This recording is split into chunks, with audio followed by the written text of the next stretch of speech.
Good afternoon and welcome everyone to today's session. Today we have got the introduction to risk quantification summary and BVLOS Special Interest Group next steps. This is a session that we wanted to run at the annual conference in April, but unfortunately we ran out of time because we were having such good discussions on other topics. Always a positive thing. We're joined today, or I'm joined today, by Aleks Kowalski and Owen McAree, as you can no doubt read actually from their little labels on their images, who are excellent in all their particular specialities. Aleks is an ARPAS-UK director, as many of you know, but has a number of different hats that he wears within the aviation industry as a whole. Owen has a depth of knowledge around risk quantification, BVLOS and drones that's really very impressive, having worked both in research capacities as well as wider industry. So we're delighted to be able to involve him here today. Aleks, I'm going to essentially hand over to you to run the session, but we'll join in as and when necessary. Okay, over to you.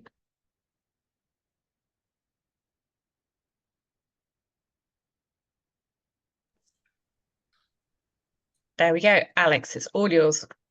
Perfect. Thanks, everybody. Owen, do you share screen? Perfect. Thank you. First of all, thanks everyone for coming on to the webinar. Quick introduction to myself and Owen, and then we'll make a start. So as Owen said, I'm Aleks Kowalski. I'm the director of ARPAS-UK, and I'm the lead of the Beyond Visual Line of Sight Special Interest Group for ARPAS-UK. My background, I've been in the drone industry for about 10 years now, initially setting up a training and software as a service business, and then later on co-founded a business looking at distributed technology in the area. Been involved also with some consultancy work to solve BVLOS for a number of commercial customers, and then I'm also a commercial aviator as well, been flying myself for about 20 years so far. That's a quick background to me. I don't know if, Owen, you want to mute yourself and do a quick background to yourself as well. Yeah, sure. Hi, everyone. Thanks, Aleks. So as Alan said, my background is largely academic. So I was PhD in autonomous drone technology back in about 2012. Spent 10 years then in various institutions doing research into autonomous technologies and, you know, both flying and ground-based, but my interest was always in the drone space. Pivoted a little bit towards wildlife conservation for a couple of years, so building drones and operating them out in Africa, Central Southern America, which got me doing lots of BVLOS stuff, lots of talking to regulators, talking to the military, etc. That then got me out into the commercial side of doing that, which I've been doing now for about 5 years. And then just to complete the circle, next week I start part-time lectureship again. So I'm back to academia as well as doing the commercial stuff. But yeah, back to you, Aleks. Thanks, Owen. Yeah, so next slide, please. Like I said, this is not going to be just a normal presentation. This is going to be much more of a discourse where Owen will be doing a lot of the presenting, but me and Eleanor will be interjecting as kind of the voice of industry, just asking questions. I think that's a little bit better in terms of offering more of a dialogue. So the questions that you might have during the Q&A we might look at, but it might give you a bit more of an idea for kind of as we work through this as well. So I'll start quickly just talking about the introduction of the context of this. So when we're looking at BVLOS, there's a couple of areas that, for example, the JARUS has now issued, which is an international aviation body, essentially putting this together. So we're going to cover some of that in this particular presentation. Look at some of the fundamentals around risk quantification, and then breaking it down particularly into ground risk and air risk. That will be the majority of it presented by Owen. Then I'll talk a little bit after the Q&A around the conclusions and where the BVLOS SIG goes next as well. Next slide, please. So a quick bit of background. Again, these are slides that were taken from the 2-day course. So what you're seeing is a very abbreviated version of what we presented there. But risk assessment for drones, as you say, is very traditionally qualitative. We come back to that later on in terms of it's the red, amber, green. Something is a little bit risky or a little bit more risky, but it's very subjective. A lot of us on this call will have filled out some of these things when we're doing our operations manuals or creating risk registers. One of the challenges then is how you look at scale about that. So that's an area that risk quantification will allow you to do. There are other aviation authorities that have accepted alternative means of compliance, looking at that idea of quantitative risk assessment, be that in Australia or in the USA, and that allows therefore significant commercial scale. In America right now, there's about 4 or 5 organisations that do have a bigger, widespread BVLOS capability, and so it's how do we bring that into the UK as well. And one of the key things for me putting this course together with Owen was around how do we actually help the CA help themselves? rather than waiting for the CA to come back and actually give us the answers, how do we as industry start shaping what these answers could be? Next slide, please. Well, one of the key challenges we've got is there is a skills gap here when it comes to risk quantification. So when we set up the courses that we delivered in November, late last year, it was very much a case of how many people actually understand what risk quantification is, what are some of the tools that are going to go behind it, and the key bit that I want to highlight in red there is going to be a consultation that's released by the UK CAA for UK SORA, probably later on this year, maybe next couple of months or so, and they will ask for our opinions. But how can we actively engage if we don't necessarily fully understand the mathematics or some of the information behind it? So a lot of this is upskilling ourselves as industry to be able to actually answer some of the questions and be able to make a proper consultation to the regulator. The risk is otherwise something is issued and then we just accept it as a de facto. Whereas industry, we have a tremendous lot of experience now, you know, at least 10 to 15, some people more than 20 years now in the drone industry. And how can we impart that into this? Next slide, please. And this is an example of that. I'm not going to go through this in any detail. And there's a QR code there if you want to scan it later on for the actual SORA 2.5 information. But when you're looking at things like assessing the ground risk and you are starting to actually having to put some of this information into a safety argument, how do you deal with all these different parameters that are, for example, listed on this slide? Things like the angle of impact, the velocity of something, the actual sliding, for example, afterwards. And it's how are you able to put that into a safety argument that isn't on a case-by-case basis, but it can be part of a process. So these are the kind of things that are in SORA, and what we tried to do in the risk quantification was to try and demystify some of that as well. Next slide, please. A lot of this comes back to this idea in SORA 2.5 now around what they call ground risk assessment. And all I want to point out in this particular slide is there is an Annex F that has now been released by JARUS, which details how was this derived. A number of academics have worked through some of this material to actually determine things like the specific integrity assessment level, SAIL, and then different markers depending on the ground risk population, for example. But some of the formulae behind it are quite complex in scope, and Owen will talk about that shortly. But how do we actually then understand that and put it through? And the next slide I'm not going to go through at all, but I want to just illustrate the kinds of formulae that exist. Next slide, Owen.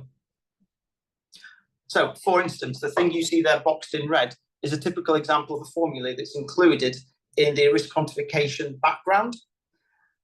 And yet, if most people look at that, they'll be going, ooh, help, what do I do? And so the course is really to say, how can we sell help? Because when you see this kind of data and this kind of, the way the formulae are described, that you have an understanding of what this means.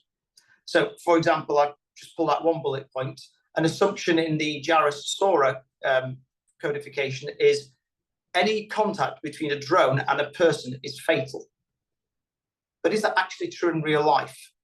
If it is, and we can prove something different, can we make a better safety argument potentially to a regulator than just what's immediately in the paperwork? So what we're trying to get at here is SORA 2.5 makes certain assumptions. If we understand those, can we make better safety arguments that are even beyond SORA? And I do think that the industry is capable of doing that. So that's the summary kind of what this risk quantification course was about. I'm going to hand over to Owen now, who's just going to talk through bits and bobs around the actual course itself. Then over to you, Owen. Great, thanks a lot, Alex. Yeah, so just one point to pick up on what Alex was saying there before I dive into some of the fundamentals behind all of this is, you know, when we put this course together, the final draft of SORA and everything wasn't you know, available even at JARUS level. You know, there were early drafts that were circulating, etc. So we didn't really want to make this course a how to do SORA course, because there'll be plenty of other people doing that now that it's been published, and we might contribute something in that space as well. But predominantly what we were looking at here is the annexes, as Alex has just covered, to SORA, and the fundamental techniques and tools that have been used to develop the SORA methodology, such that when the CAA bring out their version, because we anticipate that UK SORA is going to look a bit different to JARUS SORA, that we as wider industry, you know, with some of these probability tools in our you know, bag, can actually go and look at some of the assumptions in there, look at some of the ways that things were derived, and as Alex said, kind of actively engage at that consultation level rather than just, you know, sit back and do what we're told. So yeah, I'll go through now. This will be a very, very whistle-stop tour of what we did for the course. So I don't know if Alex mentioned this was a 2-day in-person course, so there was a lot of material to cover. So I'm going to sort of whip through it now. There will be slides that you won't be able to fully understand within the space of stuff that we have here, but I'll try and do my best to kind of articulate the key points around the slides, not necessarily get to the detail of understanding that we did over 2 days. Right, so we started off really with some of the fundamentals of risk as a concept. Now I'm sure most people in the room here are going to be very familiar with this at a high level, because drone operation is all about management of risk. And as Aleks introduced there, the traditional way that we do this is via a qualitative approach. And the great thing about this, I'm going to spend a lot of time talking about the other way of doing it, which is quantification. But the great thing about the qualitative thing is that it is very simple. It's simple to undertake. It uses words. It doesn't use maths and numbers and anything horrendous like that, which is what the rest of what we're going to talk about does. But the drawback to that is it is very subjective. And it has limited use in demonstrating scalability. I'll talk a bit more about that on the next slide. But just for anyone in the room who isn't familiar with what we currently do in terms of risk in the industry, it's very much defining 2 concepts. So the concept of the likelihood that something occurs. This is taken directly from CAP 722. So the likelihood of something occurring, defined in words. They then do give numbers to it. I'm not going to talk too much about that, but that is just because it's given a number doesn't mean it's actively quantified. It's just using a number for saving you having to write the words too many times. And then, so the likelihood of something happening, how frequently will that happen? And then should that thing happen, what's the severity associated with it happening? And we can all sort of intuitively understand that if something happens a lot, something happens frequently and has a catastrophic severity, that's probably bad, and we probably shouldn't be doing that. And that's where the outcome table comes from, the red, yellow, green, as Aleks referred to. And this is typically how we do risk assessment today. When we had the drone operators in the room discussing this, I was very pleased to hear, in some senses, even though this is a bad thing, that people have admitted that sometimes they're just making this stuff up because they don't really know. Is it a 2? Is it a 3? I've had people come to me in the past with answers of 11 and things like this, and I'm like, how can you multiply any of those numbers together and get 11? And the justifications that people give are sometimes really, really strange. So the subjectivity here is problematic. So that's all we're going to talk about in the qualitative space. We'll go into quantification now, which is what SORA is moving us towards. And it's what, as Aleks said, has been useful in other regulatory domains. I guess the other thing to mention here, Owen, is that that slide there, is if you do 5 times 5 by 1 times 1, is something 25 times more worse than something else. Yeah, I didn't want to go too much down that rabbit hole. No. Just because they've given these things values, catastrophic. I think we'd all agree, catastrophic is not 5 times worse than negligible. Catastrophic could kill hundreds of people. I would say that's millions of times worse than providing a little bit of, it might be slightly noisy and slightly annoys somebody. So these numbers are somewhat meaningless. They're just useful for, putting on tables and things, but they don't really mean anything. Yeah. Whereas when we get into quantification, they do. So let's do that.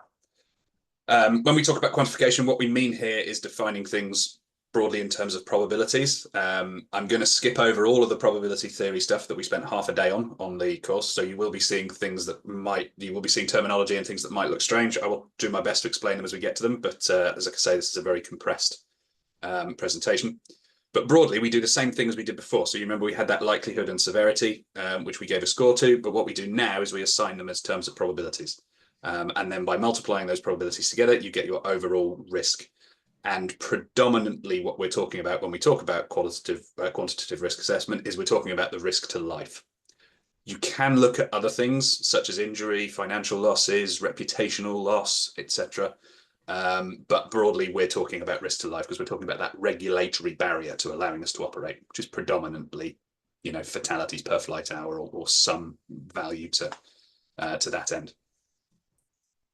So just a very quick kind of summary of why would we do this. It gives us a much higher fidelity way of assessing risk, and it allows you to use operational data very easily.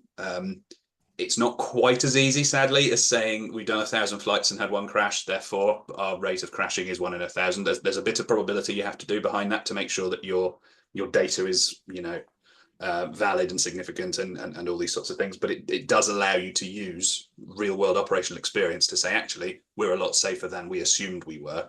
Or in the worst case, the other direction, saying, actually, we're really dangerous here. We probably should do something about this. And we'll sort of end this presentation talking about air risk and talking about things around detect and avoid.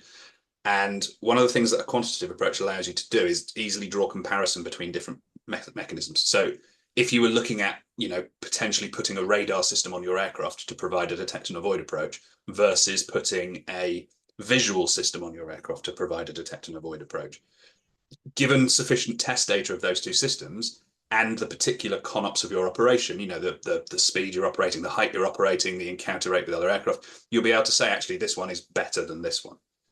Given lots of assumptions that go into that, we'll talk about that in the disadvantages section in a moment. But yeah, given lots of assumptions and lots of, caveats that you have to draw, it does allow you to make those comparisons, which is very helpful.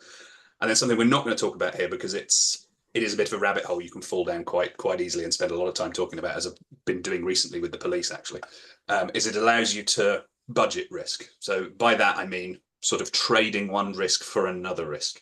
So saying, the example that we talked about with the police is, for example, if we don't fly the drone, there's a risk that, this criminal who's out there with a machete or something gets away and injures a whole load of other people. Whereas if we do fly, yes, there's a chance our drone might fall out of the sky and hit a member of the public, but is that risk significantly worse than the other risk? Now, that's a difficult argument to have with the CAA. So it is a rabbit hole you can fall down, and we're not going to talk about it here because it is complex, but it does allow you to do that a lot more easily than a qualitative approach would. Just for balance, some of the disadvantages are it is difficult. We did a 2-day course on this, and that is only introductory. Whereas, most people who've been on a GBC course, for example, you can learn the basics of the qualitative approach in sort of 30 minutes or so. Whereas this is a lot more complex. For anyone who's ever worked in software, you'll be familiar with the phrase garbage in, garbage out. That is, if you make a load of assumptions going into your analysis, which are false, you'll still get an answer at the end, but that answer will be wrong. And this is where some of the assumptions, in my opinion, some of the assumptions that have gone into SORA 2.5 are not the most helpful. I'm not going to call them garbage, but they're not the most helpful assumptions for broadening out what we want to do as an industry, particularly scalable BVLOS, which is why I want to enable industry to challenge some of those assumptions by doing some of this work. And, I know we're all supposed to review our risk assessments all the time anyway. Again, something that a lot of operators admitted to us when we were in the room doing the course is that a lot of them don't. You do it once, stick it in a filing cabinet, never look at it again. But we are supposed to review them. But to really get a lot of the benefits of quantitative analysis, you have to do that review. So you are signing yourself up not only for more work up front, but for more work kind of ongoing as well. So that's a kind of scene set, talking very generically about what we mean by quantitative risk. What we then did on the course was went through and spent half a day doing lots of probability theory. Not going to do that here, don't worry. But one thing I do just want to show, just as a sort of graphical illustration of how you can think about some of this stuff, is I'm just going to show a quick example of something called fault tree analysis. For anyone in the room who has ever done this properly, this will be a very quick thing that I'm not going to go to in any depth, but it's a useful way of sometimes visualizing some of the concepts that we talk about when we get into the probabilities later on. So I'll just go through a very quick thing here. So remember we talked about the fact that we're predominantly concerned here with risk to life. So ultimately, the thing we're trying to prevent is a fatality happening. So when we do our analysis of, how safe is our flight, the top thing that we're worried about is a fatality. So then we want to go down and assess how are all the different ways that we could cause a fatality. And therefore, what are the things we need to do to prevent that from happening? And that's a very badly drawn symbol there for anyone who does know fault trees, but that sort of curvy symbol there represents the or statement. So this is saying one thing needs to happen or something else needs to happen. So the ways we typically can cause a fatality by operating a drone are there can be a fatality on the ground or there can be a fatality in the air. And then we can break down how those can occur. And this symbol without the curvy bit on the bottom represents an and statement. So this is saying that multiple things have to happen in order for this to happen. And you can break this down to the nth degree. These trees, when you actually develop them, there are some in SORA, go very, very far down. But just stepping through this quickly, you know, for a fatality on the ground to happen, well, you have to crash your aircraft, because if you don't, you shouldn't hurt anyone. That crash has to actually impact somebody, and that impact has to be fatal. So all three of those things have to happen for a fatality on the ground to occur. And then same for doing that in the air. I'm not going to step through these one at a time, but you can see this can step down into a number of different levels, and actually in practice it goes on a lot further than that. And then behind the scenes here, you can start to pull out probabilities of these things occurring, and you can start to discuss the various aspects in these boxes, which is what we're going to go through in a little bit of detail on both sides of this this fault tree now. So focusing on the left-hand side of the fault tree to start with, and again, this is broadly terminology-wise and things, you know, this broadly aligns with the way that SORA works. So we talk about ground risk and we talk about air risk. So when we talk about ground risk, again, I kind of summarize this at the top of every section really, but it's predominantly loss of life we're talking about here, but you can look at probabilities of injuries as well. I've done some weird stuff in the past as well, looking at the probability of injuring pets, because people consider that to be reputational risk. If a drone comes down somewhere when someone's walking their dog and it hits the dog, you know, that still looks bad from PR perspective. It might not be something the CAA care too much about, but if it gets into the Daily Mail, it'll be a problem. So yeah, you can do this analysis in, you know, lots of different levels of depth if you want to.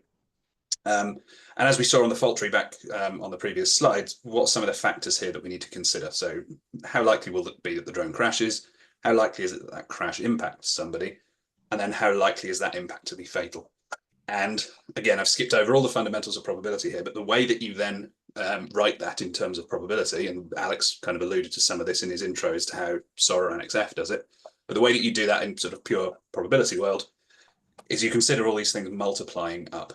So, you know, the little X is there, that's just multiplication, and P brackets something just refers to the probability of something, and a little line says that something else has to happen first. So this is just, you know, probability notation I'm not going to go into too much depth on, because all that really represents in a mathematical way is the Swiss cheese barrier model, which hopefully some people are familiar with. This is quite often a way that, you know, risk assessment and risk mitigation is talked about.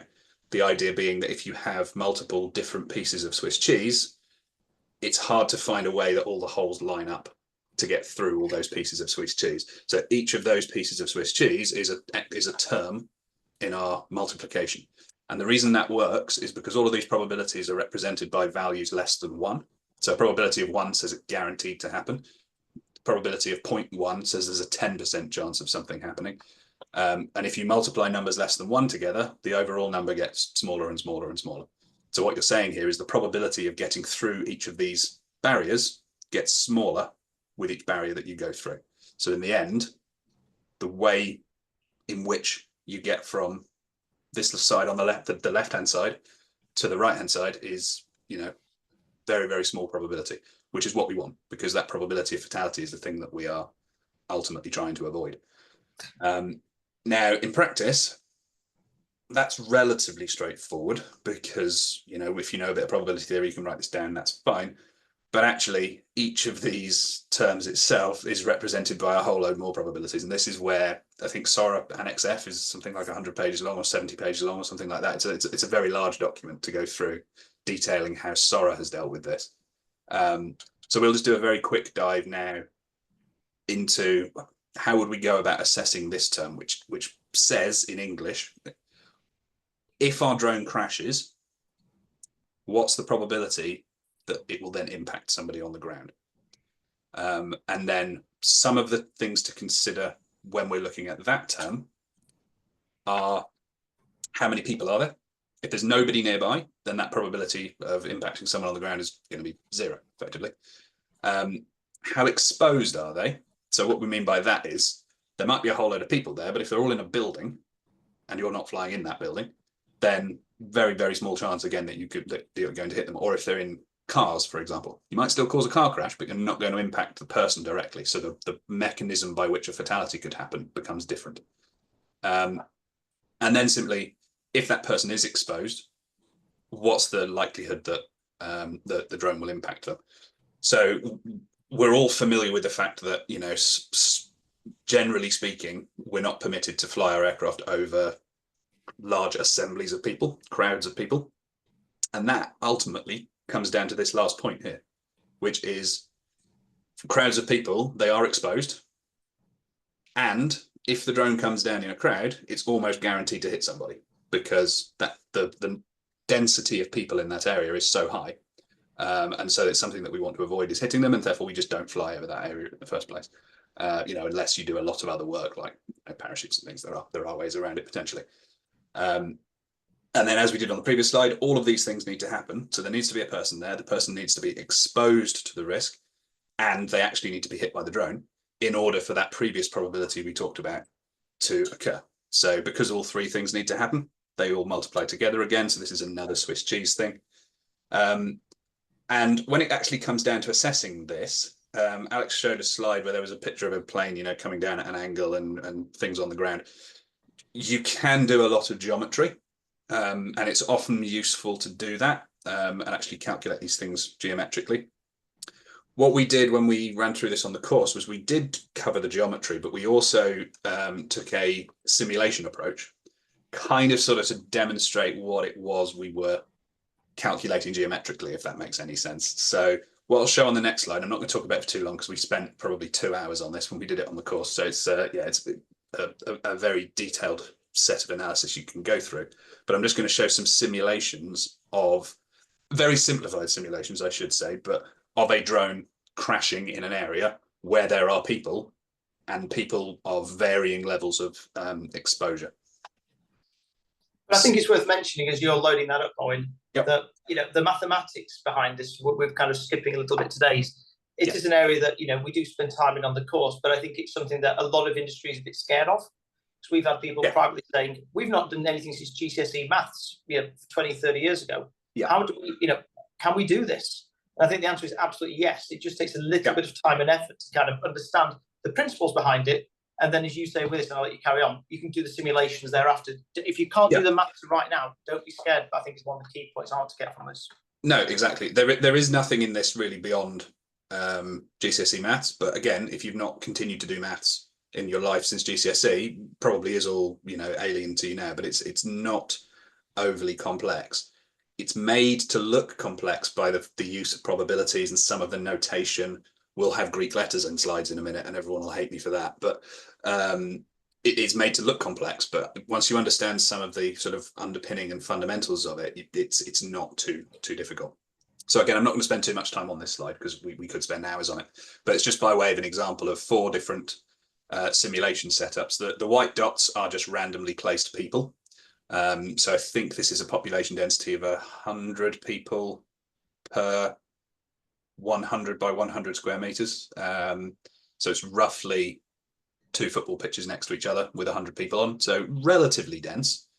You know, it's not the middle of nowhere, but equally it's not a busy, you know, city street or anything like that, or a crowd, as we mentioned before.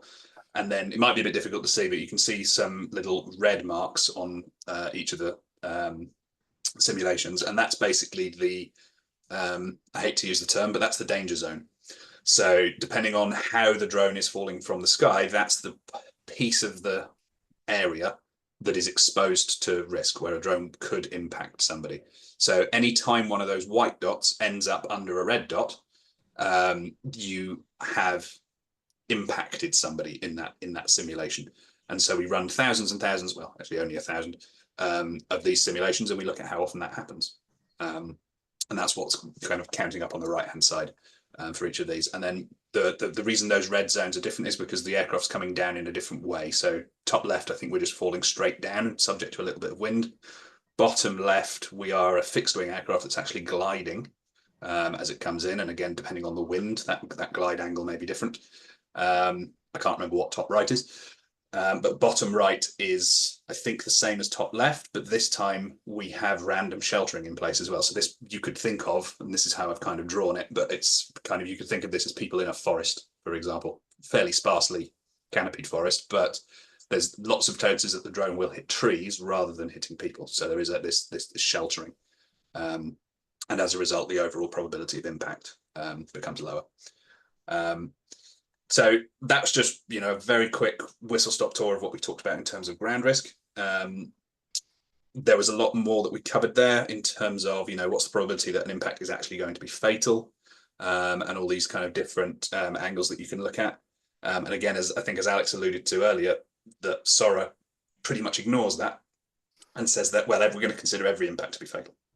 Now, if you're talking about, a 25 kilo drone, that's probably a reasonable assumption. Not always, but it's reasonable.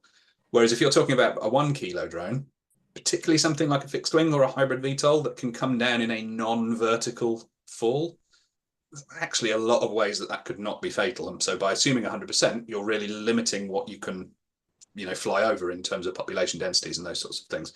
So again, having the tools to challenge some of the things that SORA assumes is actually going to be very helpful when you start to look at scalable BVLOS operations, particularly the more challenging stuff, such as, in and around built-up areas, etc. But in terms of ground risk, again, only spent 10 minutes on that. We spent an entire day on it in the course, but that's kind of a summary of where we got with that.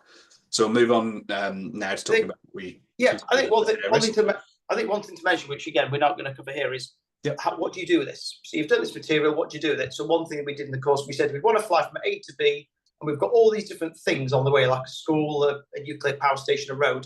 How do you totalize all this information? And so there are methodologies to do that, where you can actually start to get values for this sort of stuff. So how risky is my mission? You can start to look at that. And that's kind of how these tools could be used. Exactly, yeah. So this analysis here is obviously considering that we're just flying over, the same thing for the whole flight. But as you say, Aleks, that's not true. And you can use other probability tools to effectively, it's just a complicated way of averaging over the course of a flight to say, what's the overall risk of doing a particular operation.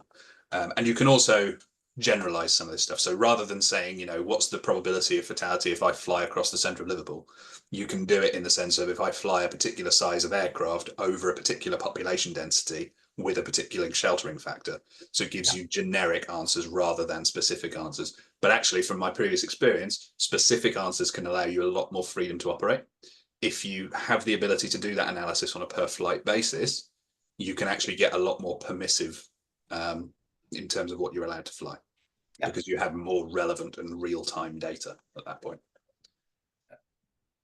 Okay, so approaching, the same sort of idea, but talking through air risk now. We have the same kind of top-level concern here, which is probability of fatality. And despite what I said a moment ago about SORA assuming 100% fatality for an aircraft hitting a person, and me not necessarily agreeing with that, I think we all kind of also agree that a small drone versus a manned aircraft is probably not going to be fatal. But it's really hard to evaluate. So as a worst case assumption, unless you as a drone operator are going to go out there and start throwing your drones at manned aircraft and calculate how likely that is to kill somebody, it's a very, very challenging thing to do. And people are doing that. There are studies out there, that are working on that, but doing it in a general sense that says, any old drone of any old size versus any old aircraft, coming up with general rules for this is very challenging. So the generally accepted approach to this at the moment is, assume 100% fatality for any mid-air collision. So actually, we're not, when we do the probabilities on the coming slides now, we're not really talking about probability of fatality. We're talking about this term PMAC, probability of mid-air collision. And one of the reasons we do that is because actually it's even more complicated than that. So I apologize for all the maths on the coming slides, but this isn't my idea. This is what's been proposed in the US, and the CIA are aligning to it, etc. So I don't shoot the messenger here. This is, starts to get quite complicated. So this is a diagram some of you may have seen if you've had any involvement with the kind of BVLOS detect and avoid policies coming out of the CIA. This has been developed by the ASTM standards bodies in the US. And it defines a few different things, a few different acronyms. So the idea of well clear, so this larger cylindrical boundary here, it's the idea that if you're outside of that boundary, you are well clear of the aircraft that you may be posing a risk to. And then you have this thing called NMAC, which is a near mid-air collision. So those are the two boundaries that we're often concerned with. And then ultimately, if you hit the thing, that then becomes a mid-air collision. And the way that you can formulate this from a probability point of view, don't worry about these things yet. We'll come on to them in a couple of slides. But because you can't experience a near mid-air collision unless you've already lost well clear, and likewise, you can't experience a mid-air collision unless you've had a near mid-air collision. You know, these things are kind of causal. One thing has to happen before the next thing can happen, unless aircraft can just spontaneously appear, which we all kind of hope isn't the case. It means that these probabilities are defined as conditional probabilities. Again, we haven't done the theory. I'm not going to talk about what that means. It just means it's got this line in it. And so the overall risk of a mid-air collision, again, we're talking about the Swiss cheese idea here, just multiplies up to get, hopefully, a very small number. And then, as I've already apologized for the maths, so I'm going to continue to throw more at you. In practice, determining what the probability of loss of well clear is quite hard.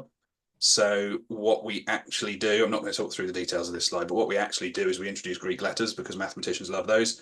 And we talk about this concept of an encounter rate.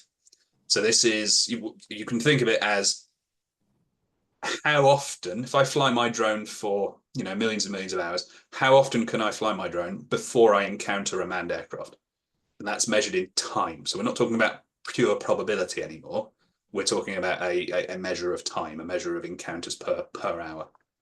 And that then transforms the whole equation into this rate of mid-air collisions. So how long do we have to fly our drone before we crash into a manned aircraft? And then the hope is that that number is really, really, really, really big, so that, you know, we don't actually cause significant risks. Now, this is all well and good. These are all probabilities that are horrendous. What does any of this actually mean? So if you just take the big sky approach, which some of you may be familiar with, this idea that the reason planes don't hit each other is because the sky's big. And you could say, well, okay, we'll just fly our drone around. We won't do anything about trying to avoid planes. We'll just fly about and hope for the best. Then you can actually work out what these probabilities would be. They just become geometric. You can simulate them. MIT, a group called Lincoln Labs at MIT, have done a lot of work on that to look at this worst case scenario. If we don't do any detect and avoid, what is the worst case? And actually the numbers are pretty low, but they're still too big to be acceptable. So we now need to start to look at, well, how do we bring these numbers down? And this is the idea of mid-air collision mitigation. And largely this is where we start talking about detection and avoid, but what I wanted to kind of cover off here is that there are other ways of mitigating. The one we're kind of all familiar with today is segregate the airspace. If we close off the airspace to manned aircraft, our encounter rate, you know, the rate at which we're going to come across another aircraft is really, really small, because they're only going to be there if they're breaking the rules, because we've closed the airspace, so they shouldn't be there. But then if we get more into the detect and avoid area, if everything that's flying is broadcasting its location to us, then we probably should never get really close to it. So this idea of losing well clear shouldn't happen that often, because we know about it way in advance, because it's telling us where it is, so we can do something. And then for those things that aren't broadcasting their position, we can introduce other systems for detecting non-cooperative, such as visuals and radars and things like I mentioned earlier. And that should reduce the probability that we have a near mid-air collision if we've already lost well clear. So if we get a bit too close, then our radar picks up the other aircraft and says, oh, hang on, we need to do something here. How we measure effectiveness, again, this is another slide with maths on it. I'm not going to talk about too much. I just want you to have seen the terminology, because this is, again, what SORA starts to use now. We measure effectiveness via something called a risk ratio. I don't actually like this terminology. I prefer to stick with conditional probabilities, but this is what SORA has done, so this is what we go with. And the idea of a risk ratio is simply saying, sorry, I say simply, I'm a mathematician, so this is simple, but it's really not for any normal human. What it's saying is that what's the probability that something happens after we've taken some action to mitigate that thing happening, divided by the probability when we haven't taken any action. So this is the thing that I said before, assuming we just fly around with our eyes closed and don't do any, you know, detect and avoid. And this is what's that probability if we do some detect and avoid. So it's basically measuring how effective is our detect and avoid system. It then changes our equation, because we then have this risk ratio term in there. And again, there's a lot of detail behind this. It is very complex. I apologize for that, but like I say, don't shoot the messenger. But it's this risk ratio. So you can largely ignore this big equation here, because it's this risk ratio actually that are likely to be the thing that standards and regulation, etc., require you to hit. And it also allows you to focus your analysis, because if you're trying to work out what the probability of a loss of well clear given an encounter is, you're going to have to simulate so many different aircraft trajectories all across the airspace of, everywhere you're flying and all of this. Whereas if you say, well, actually, because we're only interested in measuring this mitigation effectiveness, we can assume when we're doing our analysis, and I'll show you on the next slide, sorry, not the next slide, in a couple of slides, a very simplified version of this, but we can assume when we're doing our analysis that we're always going to come across another aircraft. There's always going to be another aircraft there, because then what we want to know is if that was the case, if that encounter rate was 100%, we're always going to come across another aircraft. How often do we manage to stay well clear of it? So how effective is our mitigation, is our detect and avoid system? So we don't have to worry about, simulating all these different aircraft trajectories all over the place. We don't have to worry about the size of our aircraft relative to another one, which is what dominates the left-hand term there. Let MIT worry about that. We don't care. What matters is this risk ratio term. But again, where the numbers for this risk ratio come from, we'll have lots of assumptions baked in, which will be in a future annex of SORA, because they don't currently define any of where this comes from. They just pick numbers out of thin air, which we'll see on the next slide. But there will be a breakdown in future SORA as to where these numbers come from. And it might be for a particular type of operation in a particular type of airspace. You can argue that those numbers aren't right, and therefore you should be allowed to operate more freely.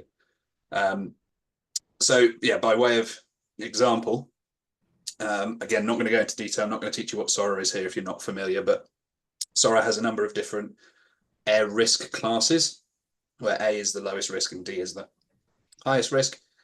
And it then defines, if you want to operate in any of these classes of airspace, what your detect and avoid system risk ratio has to be. So a risk ratio of 1, which isn't on here, effectively means doesn't work at all. That's your big sky, that's your flying around with your eyes closed approach. A risk ratio of 0 says that it always works, 100% of the time, it's always completely effective, which in practice is impossible to achieve.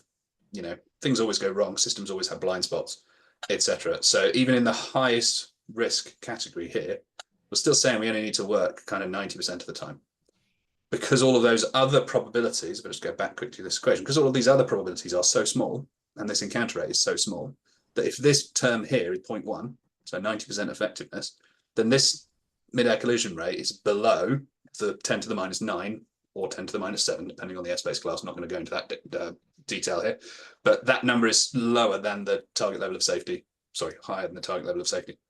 And therefore we can operate safely in that very, very high risk airspace. A lot of what we're likely looking at in the near term is going to be these air risk classes here, but again, the CAA policy on this is still fluid. So this is important to note. This is JARUS SORA. As you see, slide on the right-hand side, we don't really know what the CAA are going to say yet. So hopefully when they do say something, people who are a bit more familiar with where this all comes from and what it all means, will be able to perhaps challenge some of the CAA on their assumptions and allow us a bit more freedom to operate. So just going to end on one more thing here when we talked about focusing our... Go on, Alex. No, I was just going to say, if you go back to that slide for a sec, there's just two things I want to mention. One is, a lot of you will have heard about this idea of atypical air environment, for example. That's that green bit, essentially, where they're saying, potentially there's no detect and avoid, no risk ratio guidance required. And the other thing, which isn't put into here, but is often used at the moment, is we have to have a similar performance to manned aircraft see and avoid. But we haven't ever actually said how effective is that. So we're not, and we don't cover it here in the course, but it was more, that is something that has never been really quantified or metricized. So what is good enough for see and avoid for manned aviation? What is the drone industry's approach to that? And that's something that is still to be figured out. Yeah, that's a very good point, Alex. And yeah, when we talk about particularly the high risk class here, Arc D, that you could think of these risk ratios as being what the policymakers are assuming is the effectiveness of see and avoid, but it's not, because it's the effectiveness of the complete aviation system. So when you're in this complex Arc D airspace, yes, you still use see and avoid. Alex is an airline pilot. He does look out the window occasionally. But he's also got, a lot of technical things to back him up, and he's got air traffic control, and he's got policies and procedures as to what levels you fly at and all these sorts of things. And all of that goes in place to count towards this overall mitigation. So yeah, it was a phrase that was thrown around for a long time. And I think it might even still be in CAP 722, saying that, detect and avoid has to be at least as good as human performance. But because nobody's ever tried to understand what that means, we've kind of gone away from that as a conceptual way of thinking now and focused more on this overall, what's the probability, what's the risk in, hard numbers. and therefore this concept of risk ratio sort of falls out from that. So just picking up on, final bit from me really before I hand back to Alex, is just picking up on what I said on this previous slide, where it allows us to focus our analysis efforts. So if we pretend that we are developing a detect and avoid system, this is what we did. We stepped through, what that might look like when we did this course, what some of the elements of that system might need to be. We can, make some assumptions, do some tests on the performance of our system, and then stick it into, again, a simulation of how that would work in a real scenario. And this is just an example of a simulation. So the setup here, you've got this green/red guy, which I'll talk about in a moment, on the left-hand side, and your manned aircraft, the black dot flying across. And I've set up this simulation such that if we don't do anything, we will always collide. So remember I said we can ignore a lot of the probabilities. We can just set them all to 1. So we can just say, if we don't do anything, if we don't mitigate the risk, we are always going to collide. And then based on some of the assumptions that went into the sort of detect and avoid system that we're using here, the aircraft will, the drone will detect the manned aircraft at a specific range, and then it will always take the same action in this instance, because we're keeping the simulation simple. Obviously, this is only a 2-dimensional simulation, sorry, a 1-dimensional simulation, really. That we're always taking the same action. So we're always just going to descend. And if we detect the aircraft early enough and the closing speeds are low enough, then we will remain outside of, in this instance, it was the well-cleared boundary that I was looking, but you could do the same analysis for the near mid-air collision boundary. And then just like we did for the ground risk, where you run loads of simulations and you see, which simulations fail, which simulations succeed. And then based on that, you can calculate the probability. That's what we're showing at the bottom here. So we're just showing what the effectiveness of this system is. And then because we've set this simulation up such that if we do nothing, we always collide, this term here is actually equal to the risk ratio, because the thing that we would divide by is always 1. So what we're calculating here is the risk ratio for our detect and avoid system, and you can see it's coming in at about 30%. So that's pretty good. It means it works 70% of the time, which in accordance with the JARUS SORA would mean we'd be fine flying around in Arc B airspace, for example. So yeah, apologies for all the maths, and apologies I talked very quickly and went through that at a hell of a pace. But as you can see, there's a lot of material there, even just for an introduction summary of a 2-day course. But yeah, with that, I will leave up some pretty pictures of our course cohort there and pass back to Alex. Thank you very much for your time. Thanks, Owen. Yeah, and we always not leave. You can answer about another 2 hours of Q&A. It's very kind. So yeah, keep throwing them in the Q&A. There are some in there, Owen, if you have a look at them and answer them, or say you'll answer them live, that's up to you. But in the meantime, yeah, just to see there, we held 4 courses in November, about 50 attendees in total, which was a good turnout. If you go to the next slide, these are all subjective responses, but ultimately the key thing I want to mention here is the understanding of what, the probabilities that we've talked about from an air risk and a ground risk pretty much doubled, or more than doubled. So it's actually saying, actually, we have a familiarity. Yes, we're not necessarily going to be the mathematicians for this in developing the probabilities ourselves, but once this is actually put out into the wild by the UK SORA, and then if we want to start looking at making BVLOS arguments, that we understand some of the requirements that are going to be needed. And this becomes pretty important later on as well, not only from actually doing SORA, but actually, if you are an organization, you want to do it, how do you train your own team? How do you get an actual entire organization to understand the concept of quantification of risk? So then when you've got new joiners or people leaving a business, you have a lot of information still ingrained within your own business. One of the things that did come out from this, though, is the importance of what we call data. Very much, we've got information that we need to talk about population densities, from the number of aircraft in the sky, for the amount of sensor information that you might have on the ground. How do you manage and share all that sort of data becomes really important. One example is if you're using a particular drone platform, how much information do you get about the number of incidents or number of technical issues that drone has had, if as an industry we're not sharing that information on certain platforms? And that's why you'll notice a lot of the bigger providers in America that are currently doing this now have essentially had to build their own vertical chain, where they've had to manufacture their own drone, provide their own flight data to be able to fly BVLOS. Well, at a smaller operator level, that's very difficult to do. So how do we start sharing information across multiple operators so we can actually have the same type of information? Next slide. What I want to talk now is just a couple of the areas where we've already made progress since these courses, and then a little bit around where we're going with the BVLOS Special Interest Group. So one of the operators that attended our course, who presented at the ARPAS AGM HexCam, have already managed to get a permission to operate over populated areas. And you can see the copy of that there. So essentially, you'll notice it is defined in a probabilistic manner. So it is an encounter rate or it's a ground risk rate per flight hour. And one of the areas that we're looking at now is to say, can we start to quantify the amount of electronically conspicuous flying aircraft in a piece of airspace? So as Owen said, you will have a certain level of operators that carries things EC, and we're, ADS beam, FLOM, pilot aware, mode S. How many operators don't carry anything? So how can we look to potentially find a way that we can support some of this information we're talking about, risk ratios? So that's the piece of work that we're going to be looking at as the BVLOS Special Interest Group. Next slide, please.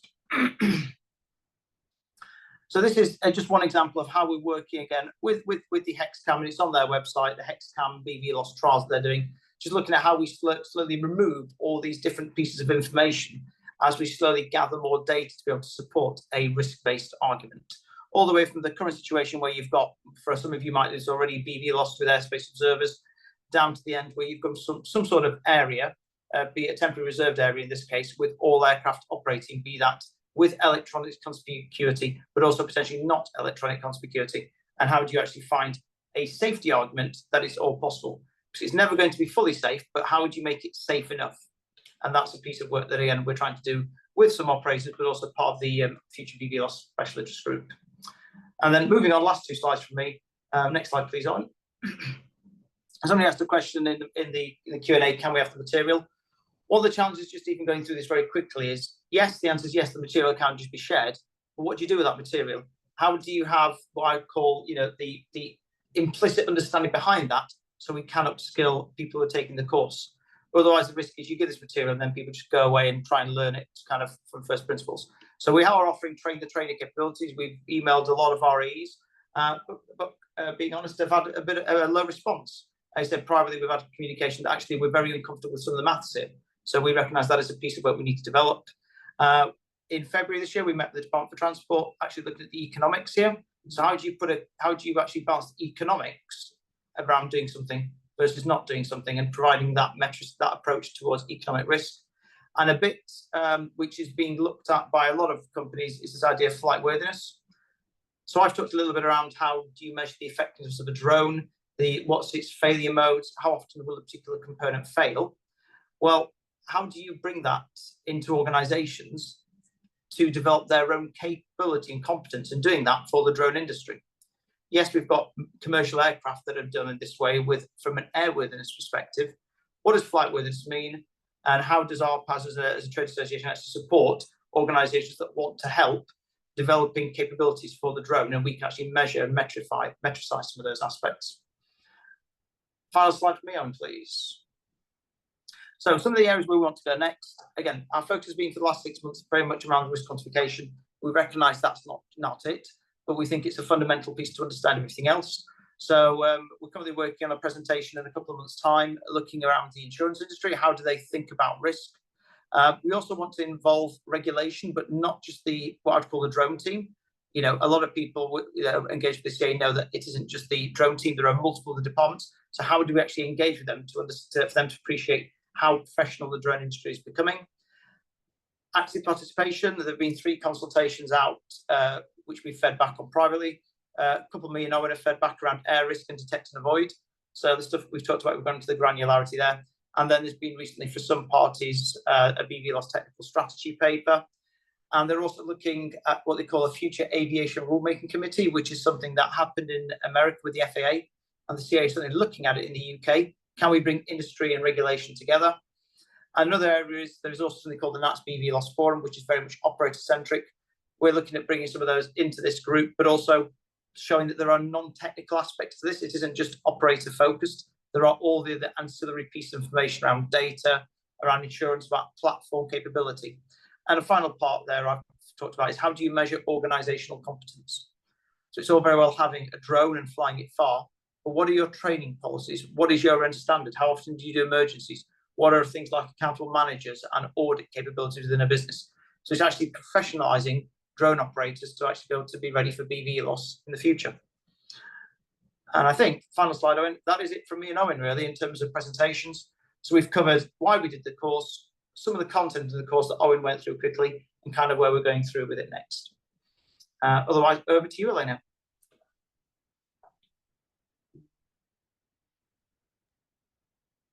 You're muted, Elena. There we go. Spotted that one. Thank you.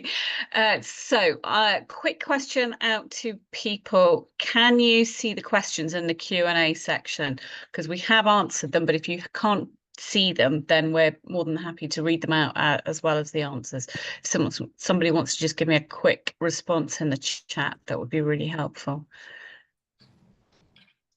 And if not, I said, just to mention, this is not, you know, we've hesitated about doing this as a 1 hour presentation because there is a lot of complicated material in this. So it does require a little bit of time, a bit of thought, and there are additional packages. For example, if you've not done maths for a long time, then yeah, there are things like websites where you can do some basic mathematics. But ultimately, we, as an industry, SORA is coming. People want to fly beyond SORA at scale with lots of drones. This is, whether we like it or not, it's moving down to a quantified manner. So if you do have 1,000 drones flying at the same time, how do you evidence that your operation can be 1,000 times safer, so you can actually do that as a total level of safety and total level of risk? Yeah, and just to pick up on one thing you did mention, Alex, but I just want to reinforce from your last slide there, is not figured out how exactly we're going to do this yet, but as and when the various consultations that we've referred to in terms of air risk, detect and avoid, SORA, etc., come out publicly from the CAA, you know, a number of us have seen them because of the various sandboxes and things that we're involved in.